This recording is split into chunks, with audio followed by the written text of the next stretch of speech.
গণ অভ্যর্থনের ১ মাস পূর্ণ হওয়ার দ্বারপ্রান্তে দাঁড়িয়ে বৈষম্য বিরোধী ছাত্র আন্দোলনে শহীদ হওয়া ছাত্র জনতার স্মরণে ঢাকার দোহার উপজেলায় শহীদী মার্চ কর্মসূচি হিসেবে মিছিল ও পথসভা অনুষ্ঠিত হয়েছে। বৃহস্পতিবার ৫ সেপ্টেম্বর সকাল 11:30টার দিকে বৈষম্য বিরোধী ছাত্র আন্দোলন দোহার শাখার আয়োজনে এ মিছিল ও পথসভা করা হয়।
এ সময় পথসভায় শিক্ষার্থীরা বলেন, অনেক রক্ত ও ঘামের মাধ্যমে আমরা ২৪-এর স্বাধীনতা ফিরে পেয়েছি, কিন্তু স্বাধীনতার পরেও আমরা দেখতে পারছি যারা ছাত্রদের উপর অত্যাচার, নিপীড়ন করেছেন সেই সব সন্ত্রাসীরা আবারও উৎপেতে আছে আমাদের উপর হামলা করার জন্য। আর সেই সব আওয়ামী লীগের সন্ত্রাসীদের যদি কোনো দালাল চক্র আশ্রয় দেয় তাহলে আমরা তাদের কালো হাত ভেঙে দেব ইনশাআল্লাহ।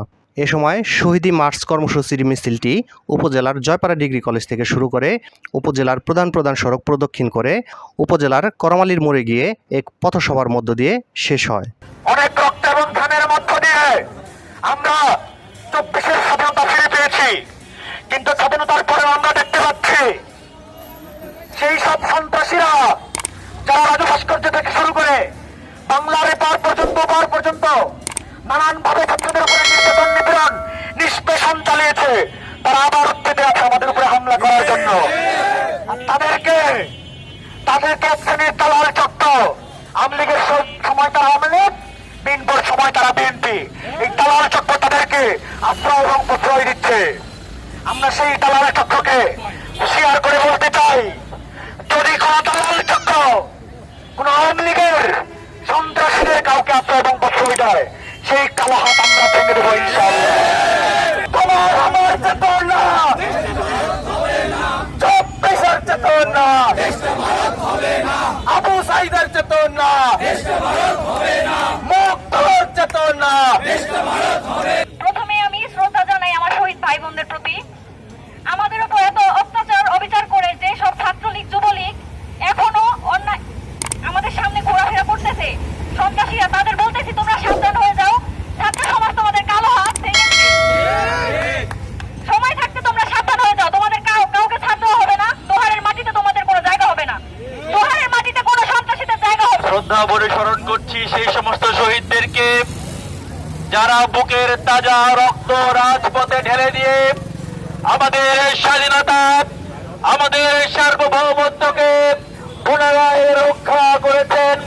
সেই সমস্ত বীর শহীদদের প্রতি শ্রদ্ধা জানাচ্ছি এবং অনুরোধ করব আমরা যেন সেই শহীদ পরিবারকে ভুলে না যাই, সেই শহীদদের সঙ্গে যেন আমরা এক কাতারে বসবাস করতে পারি, শহীদদের যেন রাষ্ট্রীয়ভাবে মর্যাদা দেওয়া হয় সেই কামনা ব্যক্ত করছি।